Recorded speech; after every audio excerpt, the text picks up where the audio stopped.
देखिए, लोकसभा की डुगडुगी बज चुकी है। तमाम जो नेता हैं जो लोकसभा चुनाव लड़ना चाह रहे हैं वे दिल्ली में पहुंच चुके हैं, अपनी अपनी पार्टी से टिकट मांग रहे हैं। लेकिन इस बीच एक बड़ी खबर निकलकर सामने आ रही है। देखिए, लालू परिवार पर इस वीडियो में हम चर्चा करेंगे। लालू परिवार काफी एक्टिव है बिहार लोकसभा चुनाव को लेकर। बिहार की 40 सीट का गुणागणित खुद लालू प्रसाद यादव बैठा रहे हैं कि कितनी सीट कांग्रेस को देनी है, कितनी सीट वाम दल लड़ेगी और कितनी सीट उनकी पार्टी लड़ेगी। इस बीच पाटलिपुत्र पर हमने खबर किया था, पाटलिपुत्र का चर्चा हमने किया था, जिसमें हमने बताया था आपको कि मीसा भारती जो है वो पिछले 1.5-2 महीने से पाटलिपुत्र क्षेत्र का भ्रमण शुरू कर चुकी है। मतलब राष्ट्रीय जनता दल के सिंबल पर एक बार फिर से पाटलिपुत्र से ताल ठोकने जा रही है मीसा भारती। लालू प्रसाद यादव ने हरी झंडी अपनी बड़ी बेटी को दिखा दिया है। लेकिन उससे भी बड़ी खबर और चौंकाने वाली खबर इस वीडियो में आपको हम बताएंगे। देखिए, सारण लोकसभा यानी छपरा लोकसभा सीट, वो सीट जहां से पहली बार 1977 में लालू प्रसाद यादव सांसद बने थे, उनका पदार्पण हुआ था बिहार की राजनीति में। उसके बाद 1989 का जो लोकसभा चुनाव हुआ उसमें भी लालू प्रसाद यादव छपरा जीते थे। और फिर 2004 का लोकसभा चुनाव, उस दरमियान भी लालू प्रसाद यादव छपरा से ही सांसद बने थे, जिसके बाद वो देश के रेल मंत्री भी बने, यूपीए 1 गवर्नमेंट। मतलब छपरा जो है वो लालू प्रसाद यादव का एक कॉन्फिडेंशियल सीट है, एक ऐसा सीट है जहां पर लालू यादव दमखम लगा सकते हैं। और उस सीट पर अब जिस नेता का नाम चर्चा में है वो लालू प्रसाद यादव की बेटी रोहिणी आचार्य है। जी हां, रोहिणी आचार्य को लेकर जो आरजेडी के कई ऐसे नेता हैं जो लालू प्रसाद यादव से यह मांग कर रहे हैं कि रोहिणी आचार्य को वहां से टिकट दिया जाए। अब देखिए, छपरा लोकसभा आपको बताएं कि वहां से मौजूदा सांसद जो हैं वो राजीव प्रताप रूडी है।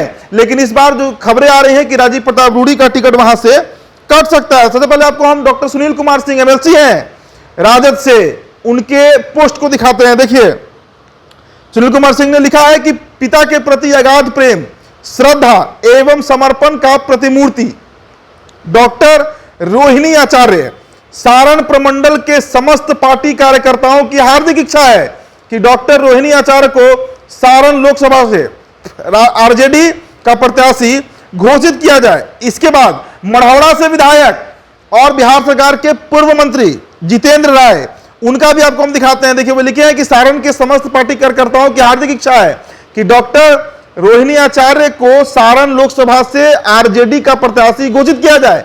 आज आदरणीय नेता श्री लालू प्रसाद यादव, श्री तेजस्वी यादव, श्रीमती राबड़ी देवी जी से मिलकर अनुरोध किया, जय राजद जय महागठबंधन। ये बातें आरजेडी के नेताओं के द्वारा कहा जा रहा है। और जो खबरें निकल कर आया है कि छपरा लोकसभा से इस बार रोहिणी आचार्य का टिकट लालू प्रसाद यादव ने फाइनल कर दिया है। रोहिणी आचार्य को आप जानते हैं काफी वोकल है, सोशल मीडिया पर, ट्विटर पर, एक्स पर, फेसबुक पर हर बात तथ्यों के साथ करती हैं। और सबसे बड़ी बात कि पितृभक्ति ऐसी है कि लालू प्रसाद यादव को उन्होंने अपना एक किडनी तक दान दे दिया है सिंगापुर में। जब लालू प्रसाद यादव जिंदगी और मौत से लड़ रहे थे उस वक्त यही उनकी बेटी है जो आगे आती हैं, अपने जिंदगी को दांव पर लगाकर अपने पिता लालू प्रसाद यादव को अपना किडनी देती है। ऐसे संयोग कम बनते हैं जब बेटियां आगे बढ़कर अपने पिता के लिए इस तरीके का बलिदान देती हैं, और रोहिणी आचार्य उसी में शामिल है। रोहिणी आचार्य को सारण से छपरा लोकसभा सीट से चुनाव लड़ाना है।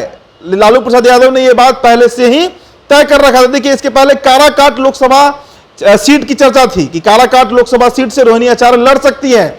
लेकिन अब जो खबरें निकल कर आ रही हैं कि काराकाट का गुणागणित रोहिणी आचार्य के पक्ष में नहीं था। हालांकि उनका यह ससुराल पड़ता है काराकाट, लेकिन अब छपरा लोकसभा सीट को लेकर राजद के नेता लगातार कैंपेन कर रहे हैं और कह रहे हैं कि जो आम जनता है, जो आम वोटर हैं छपरा लोकसभा के, उनकी ये मांग है कि रोहिणी आचार्य छपरा से चुनाव लड़े। देखिए, राजपूत और यादव बाहुल्य सीट माना जाता है। वहां पर अधिकतम बार या तो लाल बाबू राय वहां से जीते हैं, लालू प्रसाद यादव वहां से जीते हैं, या फिर जो राजपूत नेता हैं वो वहां से जीतते आए हैं। हालांकि अभी तक इसका औपचारिक ऐलान नहीं हुआ है, लेकिन ये बात आप मानकर चलिए कि लालू परिवार से छपरा लोकसभा उनके परिवार से ही कोई लड़ेगा। पहले इस सीट पर चर्चा तेज प्रताप यादव की भी थी, लेकिन अब जो खबरें निकल कर आ रही हैं उसके मुताबिक रोहिणी आचार्य महागठबंधन राष्ट्रीय जनता दल के सिंबल पर सारण से ताल ठोक सकती हैं। फिलहाल इस खबर में इतना ही। बहुत बहुत शुक्रिया।